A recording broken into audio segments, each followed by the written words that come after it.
jarama bandiraɓe ko min musidɗo mon Salif Sow animateur radio Jolof FM wondo wodi eko ganduɗa ɗum kewi ko ɓoyani woni émission men mo ganduɗa hoorema ko kamma joguinoɗen woni émission takkusan aynaɓe radio Jolof FM mo Linguére e canki en joguino ɗo koɗo meɗen woni maître Amadou Ka président conseil départemental caggal noon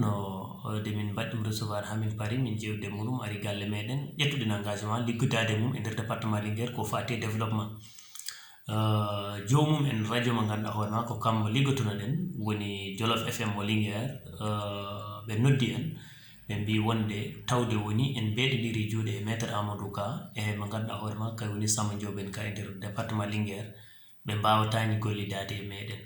so tawi ɗum noon ko manam ko kala golle ɗe golloten ɗen ɗo walla kala gueɗal ngal dokkanoɗen ɗo e radio he ɓe keptingal e juuɗe maɓɓe tawno ko kamɓe jeeyi radio maɓɓe kamɓe jeeyi kala koɓe mbatta radio maɓɓe wadde neɗɗo kala ko jeeyi wadde no hani sa haɗima hen annene en jetta hen Allah jetta ɗum hen kadi ɗum tagui noon je o wi nde tawde woni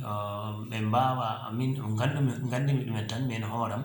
kala mbo haɗimi haaldude leñol am walla kala mbo haɗimi yettade e leñol am ene wayno a haaɗi kam hooram ko ɗum jeeyi oɗo programme mo ganduɗa hoorema ko programme mo ganduɗa hoorema ko leñol ngol foof haɗa hande gueɗal hengol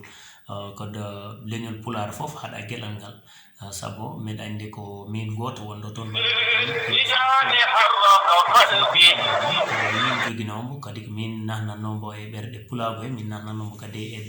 deŋere Pulaar he saaha foof yimɓe fof no kaala hen goto fof no haala hen ko fate développement hande noon ɓe dawi ɓe mbi ɓe itti e dowɗo politique noon dowɗo min hooram mi liggodimo maître Amadou Ka walla Samba Ndiobène tan ɓe beddimo ɓe ƴetti oɗo émission ɓe jaltinimo e radio he pour ne tan leñol ngol foof wasa hen yii koye mumen ɗum noon ko wadde min kam ɗum mettata kam saabu o min hooram eɓe tawmeɓe mbeɗa andi koɓe yimɓe timmuɓe koɓe yimɓe rimɓe te kadi ne koɓe yimɓe jangal manggal e nder département he min hooram mi turaki hen saabu so tawi no woni no hande ko wiyete ko neɗɗo so immima 5 wonko rontimo ɗo fotani ronde tan mataw ɗon jomum wadde noon en tawino ɗon jomum wadde ma yen gimmo e place mabɓe kono noon radio communautaire kam so waɗama nder zone support pastoral ina hani Pulaar haale hen kono noon hande Pulaar haɗama gueɗal muɗum e nder radio Jolof FM mo Linguére